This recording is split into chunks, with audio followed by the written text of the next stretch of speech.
বাংলাদেশ হাসিনা মুক্ত হওয়ার পর মানুষের যে প্রত্যাশা ছিল দুমুঠো খেয়ে পরে মানুষ জীবধারণ করবে, লুটেরাদের হাত থেকে বাংলাদেশ রক্ষা পাবে, আইন শৃঙ্খলা বাহিনী মানুষের নিরাপত্তা নিশ্চিত করবে, প্রশাসন মানুষকে সহায়তা করবে।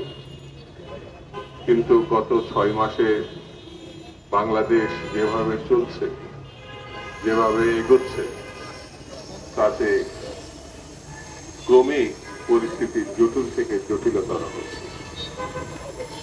মানুষের প্রত্যাশা অনুযায়ী বাংলাদেশ চলছে না। বাংলাদেশের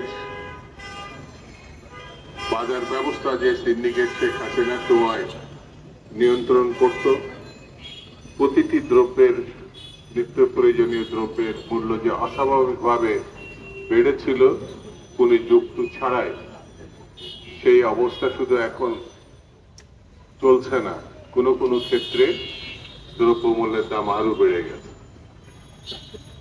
আমি এই অবস্থান ধর্মঘট থেকে সরকারের কাছে দাবি জানাচ্ছি, দ্রব্যমূল্য নিয়ন্ত্রণে কার্যকর ব্যবস্থা গ্রহণ করে, যাতে দ্রব্যমূল্য কমে এবং সাধারণ মানুষ, শ্রমিক, কৃষক, খেটে খাওয়া মানুষ, কামার কুমার, যারা সীমিত আয় করে, সীমিত ভাবে যারা জীবনযাপন করতে চায়, তাদের সহায়তা করার জন্য আপনি পদক্ষেপ নেবেন। জনাব ডক্টর ইউনূস সাহেব, আপনি মানুষের উপকার করার জন্য দেশে এবং সারা বিশ্বে সমর্থিত হয়েছে, আপনার সুনাম আছে। আপনি মানুষের, সেই মানুষ যারা খুব নিপীড়িত মানুষ, অভাবী মানুষ, তাদের জন্য আপনি গ্রামীণ ব্যাংক বানিয়েছেন, অনেক কিছু করেছেন। এখন ক্ষমতার শীর্ষ পদে আপনি আছেন, আপনার কাছে বা আপনার সরকারের কাছে দাবি জানানোর কোনো কারণ নাই। কারণ এই যে আপনি নিজের থেকে পদক্ষেপ যদি না নিতে পারেন, সেটি হবে দেশের জন্য, মানুষের জন্য দুঃখজনক ঘটনা।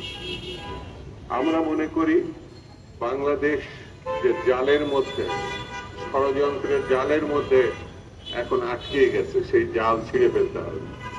সেই জাল ছিঁড়তে হলে কঠিন কঠোর রাজনৈতিক নেতৃত্ব দরকার।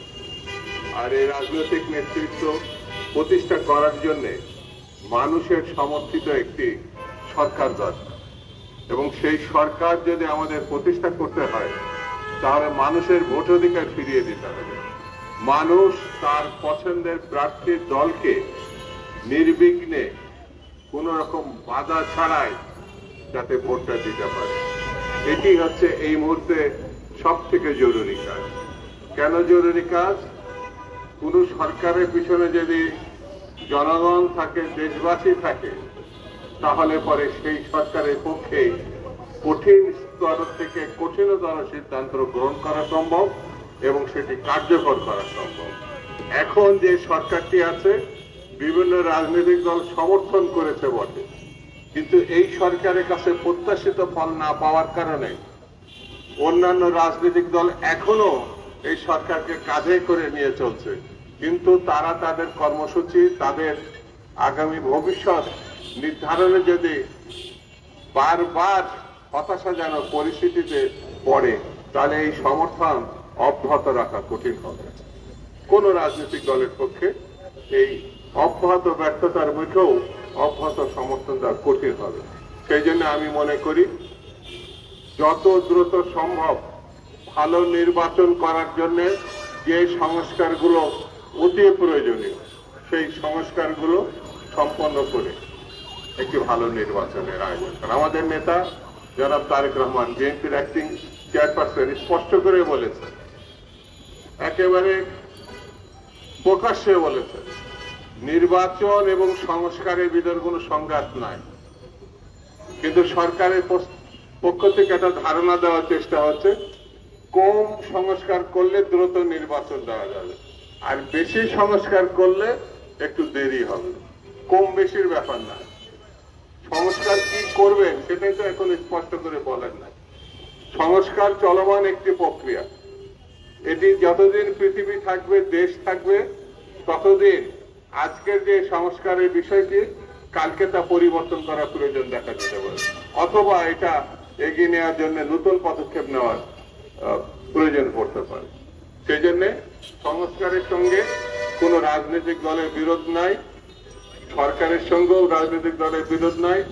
এমন একটি চমৎকার পরিস্থিতিতে আমরা কেন দেশটাকে ভালোভাবে পরিচালনা করতে পারব না, এটি হচ্ছে মুখ্য বিষয়।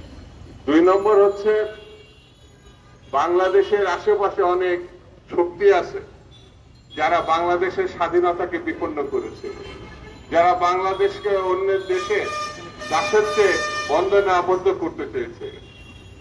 তারা এখনো সক্রিয়, তারা এখনো খুনের জন্য আফসোস করে না, লুটপাটের জন্য তাদের কোনো তারা লজ্জা বোধ করে না। খুন এবং লুটপাটের জন্য যারা কুণ্ঠিত না, যারা লজ্জিত না, তাদেরকে এখনো রক্ষা করতে হবে, এটা তো কোনো অর্থ নাই। কিসের জন্য রক্ষা করতে হবে? যারা মানুষ খুন করেছে, লুটপাট করেছে, অতি দ্রুত তাদের বিচারের আওতায় আনতে হবে। আমরা জানছি ঢাকা সহ বিভিন্ন দেশের বিভিন্ন জায়গায় তারা নির্বিঘ্নে ঘুরে বেড়াচ্ছে। কোন জায়গায় আন্দোলনকারী শক্তিদের উপর তারা আক্রমণ করছে, কোন জায়গায় প্রশাসন এবং আইন শৃঙ্খলা বাহিনীর সঙ্গে তারা জোটবদ্ধ হয়ে আন্দোলনকারীদের ব্যাপারে মামলা মোকদ্দমা করছে। এটা চলতে পারে না। এই ব্যাপারেও সরকারের শুধু সিদ্ধান্ত আসলে হবে না, এইসব লুটেরা, এইসব খুনি এবং তাদের সহযোগীদেরকে অবিলম্বে আইনের আওতায় আনতে হবে। এটি হচ্ছে আমাদের কাছে খুব পরিষ্কার। আমি চালক দলকে ধন্যবাদ দিই, আয়োজক কমিটিকে ধন্যবাদ দিই। আগামী দিনে যেমন অতীতে আপনারা গণতন্ত্রের সপক্ষে কাজ করেছেন, নির্যাতন ভোগ করেছেন, জেল খেটেছেন, তারপরও দৃঢ়তার সঙ্গে দাঁড়িয়েছিলেন, আগামীতেও একটি গণতান্ত্রিক সরকার প্রতিষ্ঠার আগ পর্যন্ত বিরতি দেওয়া যাবে না। রাজপথে থাকতে হবে, ঐক্যবদ্ধভাবে থাকতে হবে। আওয়ামী লীগের সন্ত্রাস বাহিনীরা আমাকে গুলি করেছিল, আমার ডান পায়ে গুলি লেগেছে। তারা 3টা গুলি করেছে, 2টা গুলি লাগে নাই, 1টা গুলি আমার পায়ে লাগছে। আমি ঢাকা মেডিকেলে ভর্তি ছিলাম, বিভিন্ন মিডিয়া কভার করেছে। আমার সম্মানিত নেতা দুদু ভাই আমাকে দেখতে গেছেন এবং আমার সভাপতি চালক দলের জসিম ভাই অনেকেই গেছেন, তাদেরকে ধন্যবাদ জানাই। আর আমি বলতে চাই একটি কথা, যে আজকে ইউনূস সাহেব একজন সম্মানী ব্যক্তি, উনি যেন ওই মনিরুদ্দিন ফখরুদ্দিনের মতন ধাওয়া না খায়া আমেরিকায় যা বসে না থাকে, এরকম কাজ যেন উনি না করে। উনি সম্মানী ব্যক্তি। আমি চাই ওনার ডান বামে যারা আছে, যে দালালগুলো আছে, যে দালালগুলো দেখে উনি সংসার পাচ্ছেন, এই প্রত্যেকটা দালাল 2-1টা আছে ভালো। আমি চাই যে ওনার যে একটা সম্মান উনি বজায় রাখুক। এই বলে আমি বক্তব্য শেষ করছি। আসসালামু আলাইকুম ওয়া রাহমাতুল্লাহি ওয়া বারাকাতুহু।